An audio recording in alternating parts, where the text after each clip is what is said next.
هنجيب ربع كيلو من القمح المقشور، هنغسله كويس جدا وننقعه ليلة كاملة، وبعد كده نشطفه ونصفيه من المية كويس جدا. هنحطه في حلة وننزل عليه بمعلقة كبيرة من الرز، والرز هنا انا مش غسلاه عشان نستفيد بالنشا بتاعته، لان هيتقل معايا المية بتاعت البليلة، وده سر من اسرار المحلات الكبيرة.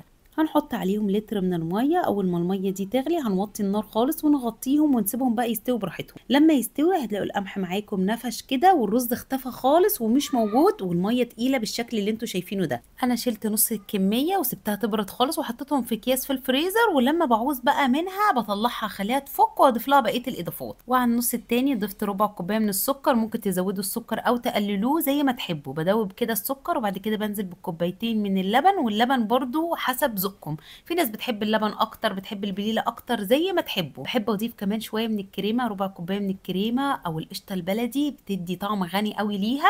هتقلبوها وتضيفوا بقى فانيليا، مستكه، جوز هند، اي نكهه بتحبوها. ممكن كمان تضيفوا قرفه، بتبقى لايقه معاها قوي. وبس كده، وبكل سهوله عملنا احلى بليله في البيت تدفينا في الشتاء، حلوه جدا ومفيده قوي، ولو اديناها لاولادنا كمان هيحبوها جدا. زي انت بحاجه بسيطه قوي من المكسرات هتاكلوا احلى بليله بقوام حلو جدا وكريمي وغني قوي. جربوها، انا واثقه جدا انكم هتحبوها.